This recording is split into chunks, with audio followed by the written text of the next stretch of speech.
سو یہ دوسری بات ہے جو مقدس پالوس رسول نے تیتس کو بتائی ہے۔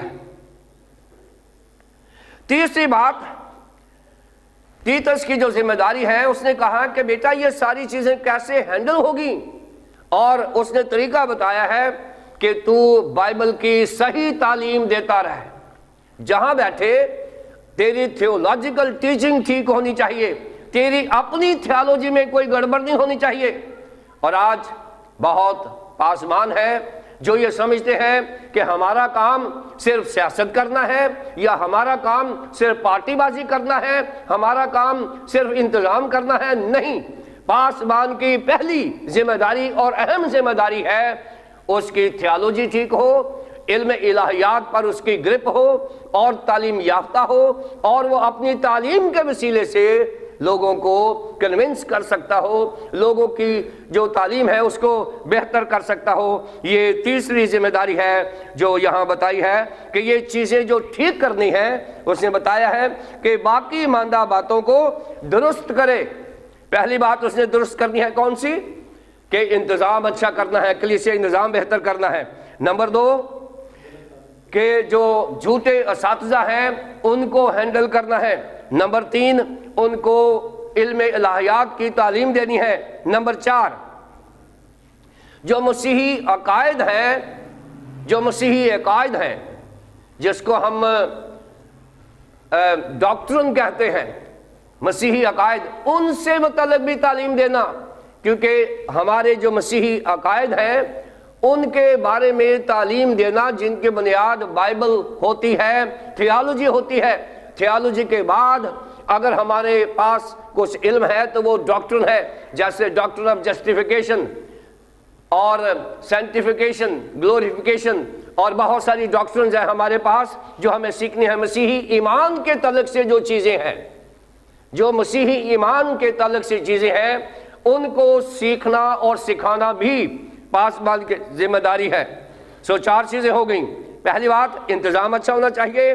نمبر 2 جو جھوٹے اساتذہ ہیں ان کو ہینڈل کرنا ہے۔ نمبر 3 کہ جو علم الہیات ہے اس کو بتانا ہے۔ نمبر 4 مسیحی عقائد کی بہتر تعلیم دینی ہے۔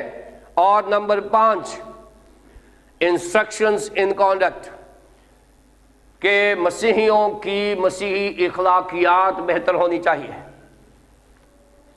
5 چیزیں مقدس پالوس رسول نے بتائی ہیں تیتس کو۔ اور آج اگر میں اور آپ تیتس ہیں، اور ہماری زندگی میں ایک ایسی جاذبیت ہونی چاہیے، ایک ایسی خوشگوار ہمارا کریکٹر ہونا چاہیے کہ ہمیں کوئی بھی برا نہ سمجھے بلکہ سب لوگ ہمیں پیار کریں۔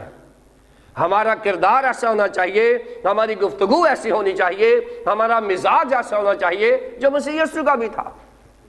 ہم سب کو جو پاسبان ہے، کوئی یہ نہ کہے کہ یہ پاسبان بڑا مغرور ہے، کوئی یہ نہ کہے کہ یہ پاسبان لالچی ہے، کوئی یہ نہ کہے کہ یہ پاسبان بڑا خراب ہے، بلکہ ہمارے بارے میں اچھے خیالات ہونے چاہیے کلیسیاؤں کے۔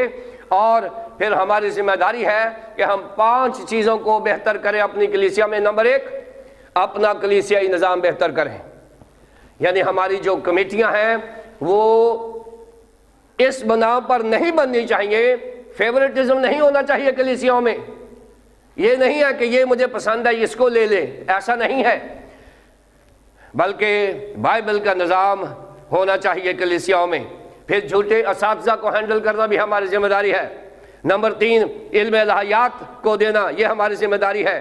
پھر مسیحی عقائد سے متعلق تعلیمات دینا، یہ بھی ہماری ذمہ داری ہے۔ اور پھر نمبر 4 کلیسیاؤں میں مسیحی اخلاقیات کو بہتر کرنا بھی ہماری ذمہ داری ہے۔ یہ 5 چیزیں ہیں جو مقدس پالوس رسول نے تیتس کو کہا ہے کہ بیٹا یہ چیزیں وہ ہیں جن کے وسیلے سے خدا اپنے پاک روح کے وسیلے کام کر رہا ہے، اور کلیسیا میں ترقی ہو رہی ہے، لوگوں کی روحانی ترقی ہو رہی ہے، لوگ اپنی زندگیاں خدا کو دے رہے ہیں۔ یہ کام رہ گیا تھا، اس کو تو جاری رکھنا، یہ اس نے بتایا ہے۔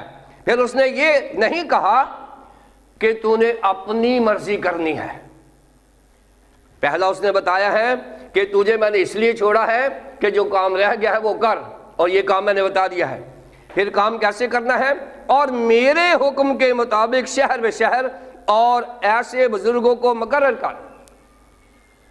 میرے حکم کے مطابق، یعنی پالوس رسول جو ہے اس نے بتا دیا ہے کہ پالوس رسول یہاں بذات خود اتھارٹی نہیں ہے.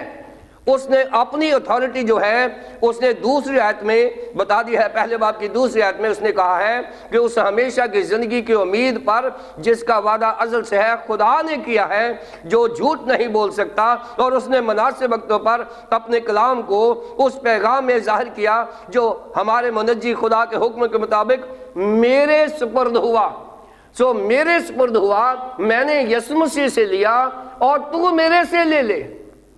کیونکہ سینئر پاسبان جو ہے وہ جونیئر پاسبان کو ایسے ہی ڈیل کرنا چاہیے اسے کہ بیٹا تو اپنی قابلیت کو، اپنی اہلیت کو پیچھے رہنے دے، ابھی تو خدا کے حکم کے مطابق جس حکم میں میں منسٹری کر رہا ہوں اسی حکم میں تو میرے سے ہدایات لیتا رہے. سو سینئر پاسبان جو ہوتے ہیں ان کے پاس تجربہ بھی ہوتا ہے، ان کے پاس تعلیم بھی ہوتی ہے. سو یہاں مقدس پالوس رسول نے کہا ہے کہ تو میرے حکم کے مطابق، یعنی اگر تو نے شہر بشہر، اگر آپ اعمال 14 باب کی 23 آیت میں دیکھیں تو وہاں مقدس پالوس رسول جو ہے وہاں جہاں جہاں وہ کلیسیاں قائم کرتے ہیں وہاں پر ایک ایلڈر یعنی پادری مقرر کر دیتے ہیں. سو یہ مقدس پالوس رسول کا ایک ڈیزائن تھا ایوانجلزم کا کہ خدا کا کلام اور کام زیادہ سے زیادہ ہو، اور جہاں کلیسیا بن جاتی تھی وہاں یہ ہو جاتے تھے. اور یہ جو کرتے کا علاقہ ہے یہاں بتایا جا رہا ہے کہ یہ ایک پورا ڈسٹرکٹ ہے، یعنی پورا ایک کاؤنٹی ہے، یہ پورا ایک علاقہ ہے جس میں تقریباً 10 چھوٹے چھوٹے شہر اور قصبے ہیں. اور تقریباً مقدس پالوس رسول جو ہے وہ کہہ رہے ہیں کہ ساری جگہوں پہ چھوٹی چھوٹی کلیسیوں میں بھی جا کے ایلڈر مقرر کر دے تاکہ تیرا انتظام بہتر ہو جائے اور خدا کا کام بہتر ہو جائے. جہاں پاسبانوں کا انتظام بہتر ہے وہاں خدا کا کام بھی بہتر ہے.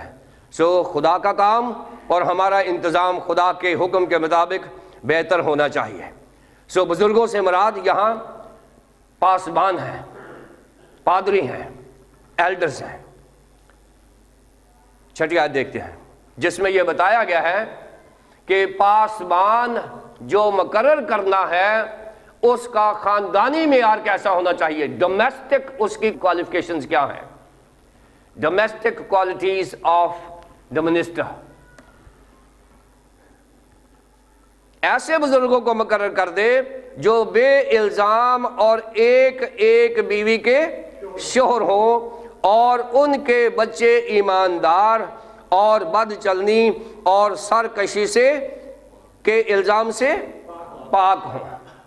سو یہ ڈومیسٹک کوالیفیکیشنز ہیں کسی بھی پاسبان کی اور ایلڈر کی اور بشپ صاحبان کی.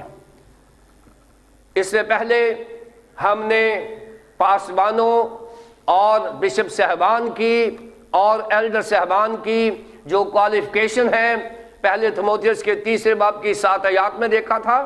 اس کے بعد یہ دوبارہ سے تیتس کو اس نے یہی جو ریپیٹ کیا ہے اور اس میں ڈویژن بہتر کر دی ہے. بتایا ہے نمبر 1 چھٹی آیت میں کہ پاسبان کے خاندانی حالات کیسے ہونے چاہیے. پہلی بات اس نے کہا ہے کہ ایسے بزرگ مقرر کر جو بے الزام ہوں. اور یہ جو بے الزام ہے اس کا مطلب ہے کہ ان کے اوپر کسی قسم کا کوئی مقدمہ نہ ہو، ان کے اوپر کسی قسم کے کوئی اعتراضات نہ ہو. اگر پبلک میں اس کا نام پیش کیا جائے تو اس کے اوپر کوئی اعتراض نہ کرے کہ جی یہ پادری ہمیں منظور نہیں ہے. اس کا اپنا کردار اور اس کا اپنی گفتار ایسا ہونا چاہیے کہ وہ ایکسیپٹیبل ہو. سو اس لیے بے الزام یعنی اس پر کوئی انگلی نہ اٹھا سکے ایسا پاسبان کلیسیا میں ہونا چاہیے، ایسا بشپ کلیسیا میں ہونا چاہیے، ایسا ایلڈر کلیسیا میں ہونا چاہیے جو بائبل کا معیار پورا کرے کہ اگر اس کا نام پیش کیا جائے تو اس کے اوپر کوئی اعتراض نہ کر سکے۔ یہ پہلی بات کہ وہ بے الزام ہو اور وہ ایک ایک بیوی کے شوہر ہو۔ اب یہ جو کوالیفیکیشن ہے، خاندانی کوالیفیکیشن ہے، وہ ہے ایک ایک بیوی کے شوہر ہوں۔ ہماری تاریخ یہ بتاتی ہے کہ کچھ تاریخ میں، کلیسیائی تاریخ میں کچھ ایسے مذہبی رہنما رہے ہیں جنہوں نے ایک سے زیادہ شادیاں کی ہوئی ہیں، اور ان کا جواز یہ ہے کہ جی ہمارے پاس ایک وقت میں ایک بیوی ہے، ہم نے پہلی چھوڑ دی ہے، بعد میں ہم نے ایک کی ہوئی ہے۔ لیکن یہاں پر یہ بات نہیں ہے، یہاں بائبل یہ کہہ رہی ہے کہ اس نے ایک ہی بیاہ کیا ہو اور اس کی ایک ہی بیوی زندہ ہو۔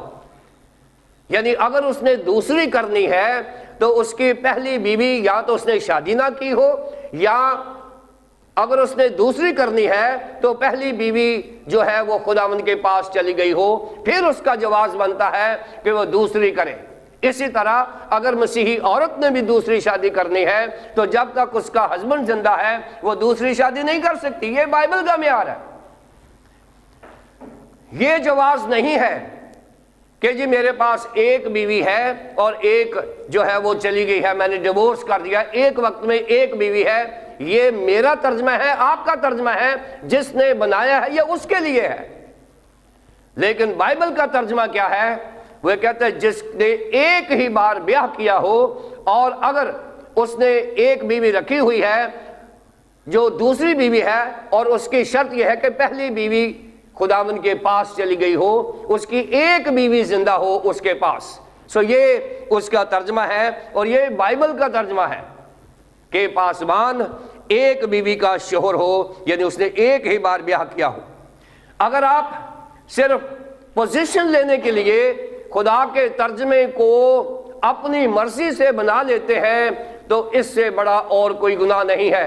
آپ اس دنیا میں تو عیش و عشرت کر جائیں گے، لیکن آخرت آپ کی محفوظ نہیں ہے، کیونکہ آپ نے بائبل کے ترجمے کو غلط کیا، بائبل کو آپ نے کنڈیم کیا۔ اس لیے آپ نے اپنی چاہت اور اپنی منشا اور اپنی عزت کے لیے اور پوزیشن حاصل کرنے کے لیے آپ نے بائبل کا غلط ترجمہ کر کے اپنے اوپر اپلائی کیا۔ یہ گناہ کے زمرے میں آتا ہے۔ خادم بے الزام ہو، ایک ایک بیوی کے شوہر ہو، یعنی ایک بار بیاہ کیا ہو، اگر اس کی دوسری ہو تو پہلی مر چکی ہو، اور اس کے بچے ایماندار ہوں۔ اب یہ بھی بہت بڑا چیلنج ہے پاسبانوں کے لیے۔ ایک خیال کیا جاتا ہے، لوگ اکثر یہ رائے قائم کر لیتے ہیں کہ پاسبانوں کے بچے جو ہیں وہ بڑے شریر ہوتے ہیں، شرارتی ہوتے ہیں۔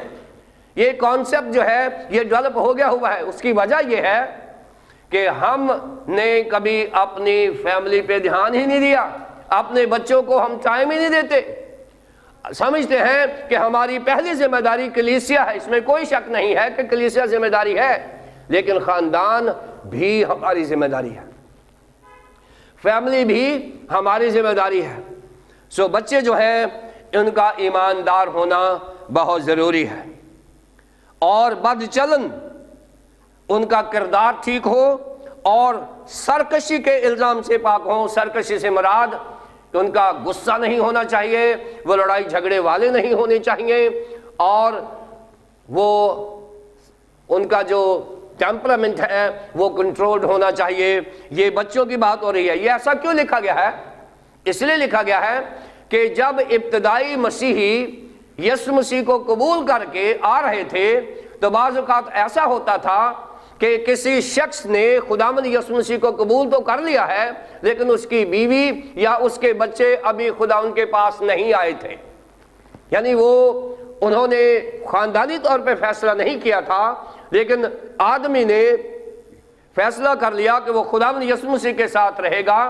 یہاں یہ بتایا گیا ہے کہ کوئی ایسا شخص ہے جو پادری بننے کے لیے آیا ہے تو پہلے انتظام جو چرچ کا انتظام ہے وہ یہ چیک کر لے کیا اس کی بیوی اور بچے بھی کرسچن ہیں، اور اگر اس کی بیوی اور بچے کرسچن نہیں ہیں تو پھر وہ اس اہلیت کا حامل نہیں ہے۔ یہاں اس لیے بتایا گیا ہے کہ ابتدائی صدی میں بہت سارے مرد مسیحی ہو گئے لیکن ان کی فیملیز مسیحی نہیں تھیں، اور نومرید کو کسی بھی کلیسیائی پوزیشن میں رکھنا بائبل کے منافی ہے، کیونکہ جب تک آپ میچور مسیحی نہیں ہو جاتے آپ کسی بھی پوزیشن میں کسی نومرید کو نہیں لا سکتے۔ یہ بائبل کہہ رہی ہے، میں نہیں کہہ رہا۔ خاندانی طور پر وہ بے الزام ہو، اور پھر ایک بیوی کا شوہر ہو، اور اس کے بچے ایماندار ہوں، یعنی ان کے بچوں کا بھی ایمان ویسا ہی ہو جیسا ان کے باپ کا ہے، وہ مسیح کو اپنا نجات دہندہ مانتے ہوں، ان کے بچے ایمان کو ایکسرسائز کرتے ہوں، ان کے بچوں کا کردار بہتر ہونا چاہیے، صحیح ہونا چاہیے، معیاری ہونا چاہیے، مسیحی ہونا چاہیے، بد چلن نہیں ہونے چاہیے، اور سرکش یعنی لڑائی جھگڑے والے نہیں ہونے چاہیے۔ یہ ڈومیسٹک کوالٹیز ہیں جو ایک پاسبان کی ہونی چاہیے، یعنی خاندانی جو معیار ہے وہ ایسا ہونا چاہیے جو بائبل مقدس نے دیا ہے۔ 7ویں آیت میں لکھا ہے کہ کلیسیا کا پاسبان کیسا نہیں ہونا چاہیے۔ کلیسیائی پاسبان کیسا نہیں ہونا چاہیے؟ 5 چیزیں نوٹ کرنے کی ضرورت ہے۔ یہاں پہ لکھا ہے کیونکہ نگہبان کو، 7ویں آیت، کیونکہ نگہبان کو خدا کا مختار ہونے کی وجہ سے بے الزام ہونا چاہیے۔ یہ بار بار آ رہا ہے، بے الزام جو ہے یہ پیکج ہے، ذہن میں رکھیں۔ بے الزام جو ہے پیکج ہے جس میں آگے 5 چیزیں بتائی گئی ہیں۔ بے الزام سے مراد یہ ہے کہ اس میں آئندہ آنے والی 5 چیزیں نہیں ہونی چاہیے۔ پاسبان کو یہ بے الزام ایک ایسا پیکٹ ہے جس میں آگے 5 چیزیں بتائی گئی ہیں۔ پہلی بات، نہ خودرائی ہو۔ اب یہ جو خودرائی ہے یہ ہے اوور بیئرنگ، ایروگنٹ نہیں ہونا چاہیے۔ اس کا جو کردار ہے وہ ایسا ہونا چاہیے۔ خودرائی سے مراد یہ ہے کہ وہ سیلف سینٹرڈ نہ ہو، وہ صرف اپنا ہی نہ سوچے، بلکہ وہ جب کلیسیائی فیصلے کرے تو وہ کلیسیا اور خداوند یسوع مسیح کے بارے میں سوچے۔ جو بھی اس کا فیصلہ ہو وہ خدا کے جلال کے لیے ہو، کلیسیائی بڑھوتی کے لیے ہو، اور لوکل انتظام کو بہتر بنانے کے لیے ہو۔ یہ چیزیں جو ہیں اگر ٹپس پہ رکھیں ہم خادم جو ہیں کہ جب ہم کلیسیا میں کوئی بھی فیصلہ کرتے ہیں فیصلے کا پہلا معیار یہ ہونا چاہیے، پاسبان یا بشپ صاحبان جو بھی فیصلہ کریں چرچ کے متعلق اس کا معیار کیا ہونا چاہیے؟ نمبر 1 کہ اس فیصلے کے پیچھے خدا کا جلال نظر آنا چاہیے، خدا کا جلال نظر آنا چاہیے۔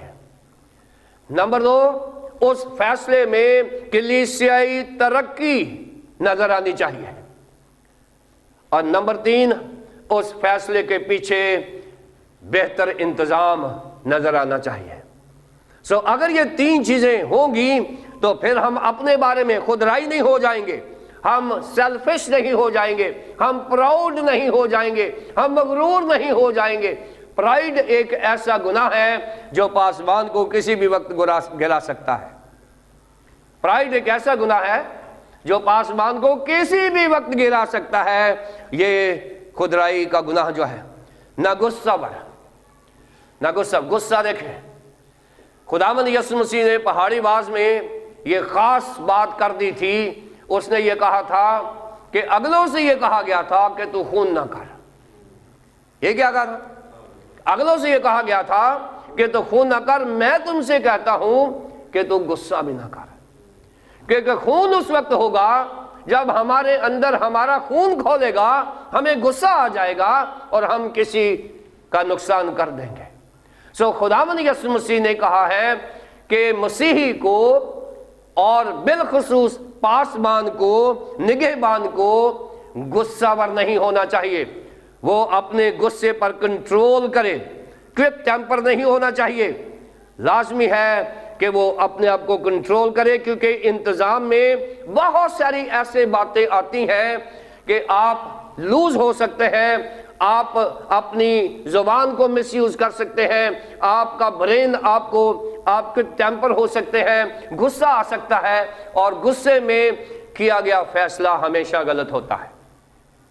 اس لیے پہلی بات خودرائی یعنی مغرور نہ ہو، دوسری بات غصہ نہیں ہونا چاہیے۔ یہ وہ چیزیں ہیں جنہیں ہم ڈسکوالیفیکیشن آف دا منسٹر کہتے ہیں، یعنی منسٹر کیسا نہیں ہونا چاہیے۔ نمبر ایک وہ مغرور نہ ہو، نمبر دو اس میں غصہ نہیں ہونا چاہیے، نمبر تین نہ نشہ میں گول مچانے والا، نہ نشہ میں گول مچانے والا، نشئی نہیں ہونا چاہیے۔ کلیسیا میں کوئی ایلڈر، کوئی پاسبان، کوئی بشپ یا کوئی مذہبی رہنما اگر وہ شرابی ہے تو اس کو فوراً ریزائن کر دینا چاہیے، اگر وہ شرابی ہے تو اس کو اس پوزیشن پہ آنا ہی نہیں چاہیے، کیونکہ شراب جو ہے یہ ہمارے برین کو قبضہ کر لیتی ہے، اور شراب پینے کے بعد آپ اپنے آپ میں نہیں رہتے، اور ساتھ لکھا ہے کہ نشے میں گل مچانے والا نہ ہو، کیونکہ نشہ جو کرے گا وہ گل مچائے گا۔ اس لیے نشے کے بعد جو چیز آتی ہے وہ لڑائی جھگڑا ہوتا ہے، خاندانی تباہی ہوتی ہے، کلیسیائی بربادی ہوتی ہے۔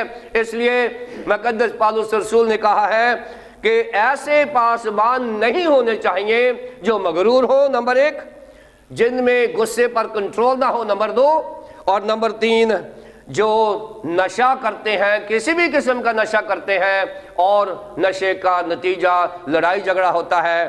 ایسے نہ تو ایلڈر ہونے چاہیے کلیسیاؤں میں، نہ ہی کوئی ایسی پوزیشن والا بندہ ہونا چاہیے، پاسبان ہونا چاہیے، نہ ہی کوئی بشپ ہونا چاہیے۔ کوئی بھی مذہبی رہنما جو ہے وہ شرابی، کبابی اور نشے میں گل مچانے والا نہ ہو۔ یہ تیسری ڈسکوالیفیکیشن ہے جو پاسبان کی ہے۔ اس کے بعد ایک اور جو بتایا گیا ہے کہ کیسا نہیں ہونا چاہیے، نہ مار پیٹ کرنے والا، نہ مار پیٹ کرنے والا، کیونکہ نشے کے بعد، شور و غل کرنے کے بعد لازمی طور پر مار پیٹ کا عنصر بھی آتا ہے۔ یہاں بتایا گیا ہے کہ اگر آدمی مغرور ہے، اگر اس میں غصہ ہے، اگر وہ نشہ کرتا ہے تو وہ مار پیٹ بھی کرے گا۔ نمبر 4 پہ وہ مار پیٹ دھینگا مشتی کرنے والا نہ ہو، وہ لڑائی پسند نہ ہو، جھگڑے پیدا کرنے والا نہ ہو۔ یہ تیسری بات ہے جو بتائی گئی ہے کہ وائلنٹ نہ ہو اور کسی قسم کا وہ پرابلم نہ کرے کلیسیاؤں میں، خاندانوں میں۔ اور نمبر 5 ناجائز نفع کا لالچی نہ ہو، مٹیریلسٹک نہ ہو، مادیت پرست نہ ہو، وہ پیسوں کو پیار نہ کرتا ہو، وہ مٹیریل کو پیار نہ کرتا ہو۔ بلکہ آج کل تو لوگ پادری اور بشپ بنتے اس لیے ہیں کہ ہم مٹیریلسٹک ہو جائیں گے۔ جنہوں نے کبھی کوئی گاڑی نہیں دیکھی ہوتی وہ اس لیے بنتے ہیں کہ چلو گھر بھی مل جائے گا، گاڑی بھی مل جائے گی، تنخواہ بھی اچھی ہو جائے گی۔ اگر یہ بڑی انٹینشنز ہیں تو پھر بائبل کے خلاف آپ جا کے بنے ہوئے۔ بائبل میں لکھا ہوا ہے ناجائز نفع کا لالچی بشپ کو، پادری کو یا ایلڈر کو کسی بزنس میں نہیں پڑھنا چاہیے، اس لیے کہ اگر وہ مٹیریلسٹک ہے تو وہ اسپرچل نہیں ہے، وہ کام ہی نہیں کرے گا، کیونکہ اس کا ذہن تو ہر وقت پیسے کمانے میں لگا ہوتا ہے۔ وہ کوئی نہ کوئی گیم ڈالتا رہے گا، کسی پراپرٹی کو سیل کرنے میں لگا رہے گا، یا کوئی ایسا بزنس کرے گا جس میں اس کو فائدہ ہو۔ اور یہ جو چیزیں ہیں یہ نہیں ہونی چاہیے۔ 5 چیزیں ہیں جو کسی بشپ میں، کسی پادری میں، کسی ایلڈر میں نہیں ہونی چاہیے، جو بائبل کہتی ہے۔ ان میں سے پہلی بات کہ وہ مغرور نہ ہو، نمبر 2 اس میں غصہ نہ ہو، کنٹرول ہو، اگر ہو تو کنٹرول ہو، نمبر 3 وہ نشئی نہ ہو، کسی قسم کا نشہ نہ کرتا ہو کیونکہ نشے سے گل مچانے والا ہو سکتا ہے، نمبر 4 وہ مار پیٹ کرنے والا نہ ہو، اور نمبر 5 وہ مٹیریلسٹک نہ ہو، ناجائز نفع کا لالچی نہ ہو۔ یہ 5 چیزیں ہیں جو پاسبان میں نہیں ہونی چاہیے۔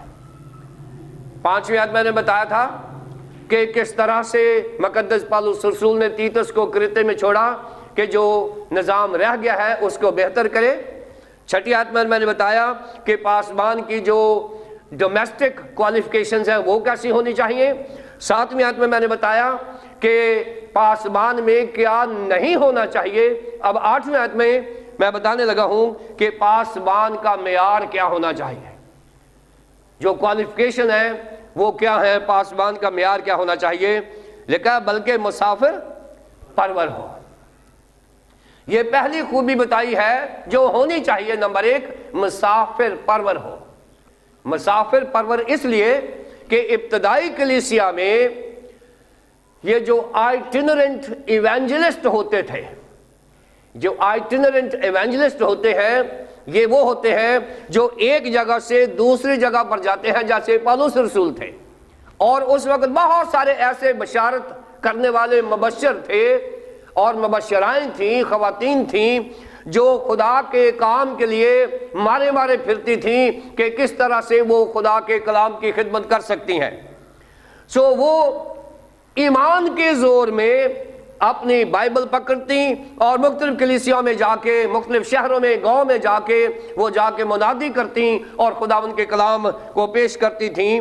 اور اس وقت پاسبانوں کو، جو لوکل کلیسیا کے پاسبان ہیں، ان کو یہ کہا گیا کہ اگر آپ کے پاس کوئی ایوانجلسٹ آ جائے تو اس کی مسافر پروری کرنا، کیونکہ آپ کے پاس، کیونکہ ان دنوں میں ایک ایوانجلسٹ جو ہے وہ اگر غیر مسیحی کے گھر میں رہتا ہے تو وہ اتنا سیف نہیں تھا، اور اس وقت کے لوکل پاسبانوں کو، جو کسی بھی ٹاؤن کا پاسبان تھا، اس کو کہا گیا کہ آپ مسافر پرور ہو، کیونکہ اگر آپ کے پاس کوئی ایوانجلسٹ آتا ہے یا کوئی مسیحی آ جاتا ہے تو آپ اس کو لک آفٹر کریں۔ یہ پہلی خوبی ہے جو ہونی چاہیے۔ اب یہ 21ویں صدی میں تھوڑا مشکل بات ہے۔ 21ویں صدی میں تو کسی اجنبی کو ہم چائے پلانے کے حقدار نہیں ہیں۔ 21ویں صدی میں ہم کسی کو رات ٹکانے کی بڑی بات ہے، اگر کسی کو نہیں جانتے تو ہم اس کو جگہ ہی نہیں دیتے۔ اور جو 21ویں صدی میں پہلی صدی کے پاسبان معیار لے رہے ہیں، وہ انہوں نے ہر چرچ میں انہوں نے ایک گیسٹ روم بنایا ہوتا ہے، چرچ میں انہوں نے گیسٹ ہاؤس بنایا ہوتا ہے تاکہ کوئی اجنبی آپ کے پاس آئے تو آپ اسے وہاں پر جگہ دے سکیں، اکوموڈیٹ کر سکیں، اس کو رکھ سکیں۔ اور یہ اچھی بات ہے 21ویں صدی کے، اگر آپ کلیسیائی پاسبان ہیں تو کلیسیا اور پاسبان کی ذمہ داری ہے کہ وہ چرچ کے ساتھ ایک ایسا کمرہ ضرور بنائیں یا دو بنائیں، اگر آپ کے پاس کوئی مہمان آ جائے دور سے تو آپ اسے اکوموڈیٹ کر سکے۔ اگر آپ نے 21ویں صدی کے چرچ کو پہلی صدی کا چرچ بنانا ہے تو لازمی ہے کہ ہم مسافر پرور ہو جائیں۔ دوسری بات، خیر دوست۔ خیر دوست جو ہے یہ وہ ہوتا ہے جو نیکی کرنے کو پسند کرتا ہے، the one who loves what is good۔ اور یہ ایک خوبی ہے کہ انسان جو خادم ہے، پاسبان ہے، یا بیشپ صاحب ہیں، یا وہ ایلڈر صاحبان ہیں، ان کے لیے لازمی ہے کہ وہ نیکی کرنے کے لیے سوچتے رہیں۔ یہ مسیحی رویہ ہے، یہ مسیحی رویہ اور مسیحی خوبی ہے کہ مسیحی ہر وقت سوچتے ہیں کہ میں نے نیک کام کیسے کرنا ہے۔ اگر آپ اسی سوچ میں ہیں تو آپ سمجھ لیں کہ آپ پہلی صدی کی کلیسیا کا معیار پورا کر رہے ہیں۔ 21ویں صدی میں جو پاسبان ہیں ان کو خیر دوست یعنی نیکی کے دوست ہونا چاہیے۔ متقی جو ہے یہ پرہیزگار کے لیے لفظ آتا ہے، پرہیزگار۔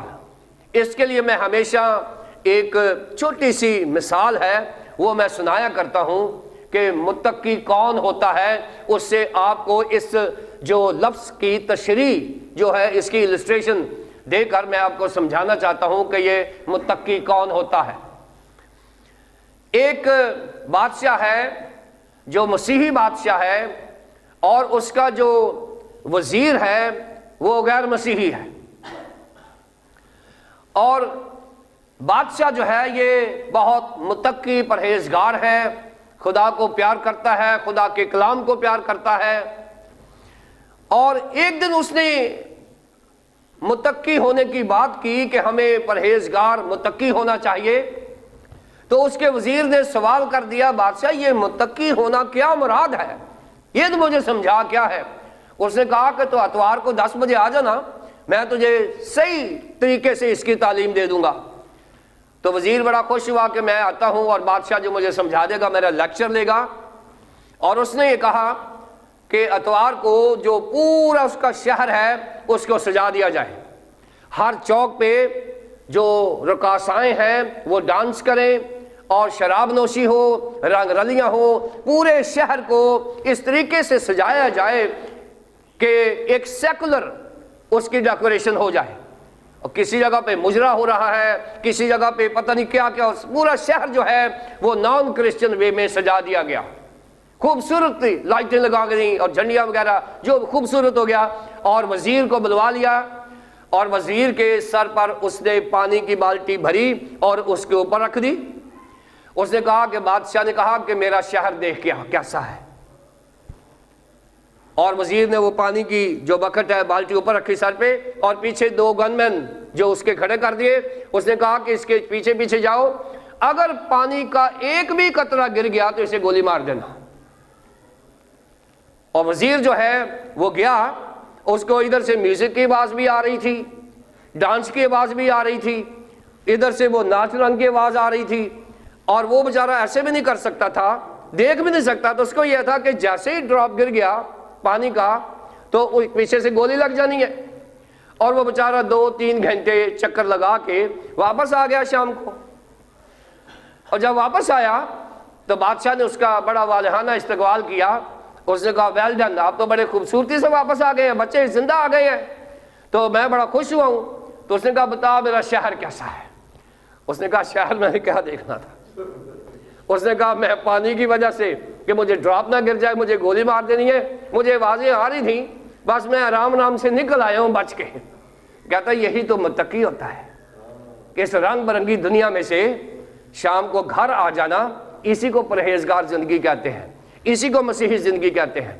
صبح اٹھتے ہیں، آپ کے ارد گرد رنگ برنگی دنیا ہو جاتی ہے، آپ کے ارد گرد مجرے ہوتے ہیں، آپ کے ارد گرد غلط کام ہوتے ہیں، آپ کے ارد گرد ڈانس اور رنگ رلیاں ہوتی ہیں، لیکن آپ بڑے آرام سے سکون سے گھر آ جاتے ہیں۔ اسی کو تو پرہیزگاری کہتے ہیں۔ سو یہ پرہیزگاری ہے، اور یہ پاسبان کی ہونی چاہیے۔ پاسبان کیسا ہونا چاہیے؟ مسافر پرور نمبر 1، نمبر 2 خیر دوست، نمبر 3 متقی ہونا چاہیے، یعنی وہ پرہیزگار، دنیا سے بچ بچا کے اس کا رہنا چاہیے۔ پھر کہا منصف مزاج ہونا چاہیے۔ منصف مزاج، منصف ہی نہیں، اس کی طبیعت میں انصاف ہونا چاہیے، یعنی وہ ہر وقت انصاف کا طالب رہے۔ جو بھی اس کے پاس مسئلہ آئے، اس کا ذہن یہ نہ ہو کہ میں نے یہ کرنا ہے، بلکہ اس کی طبیعت میں ایسی ہو کہ وہ انصاف پسندی اس کے ذہن میں ہونی چاہیے۔ سو انصاف پسند ہو، منصف مزاج ہونا چاہیے۔ مزاج ہوتا ہے رویہ، مزاج ہوتا ہے وہ برین جو خدا نے ہمیں دیا ہو۔ کہتا ہے ویسا ہی مزاج رکھو جیسا مسیح یسوع کا بھی تھا۔ سو وہ ذہن رکھ لینا، مسیحی ذہن کے حامل ہونا منصف مزاج ہونے کے مترادف ہے۔ سو پہلی بات جو میں نے بتائی ہے وہ مسافر پرور ہونا چاہیے، نمبر 2 خیر دوست ہونا چاہیے، نمبر 3 متقی ہونا چاہیے، نمبر 4 منصف مزاج ہونا چاہیے، نمبر 5 پاک اور ضبط کرنے والا ہونا چاہیے۔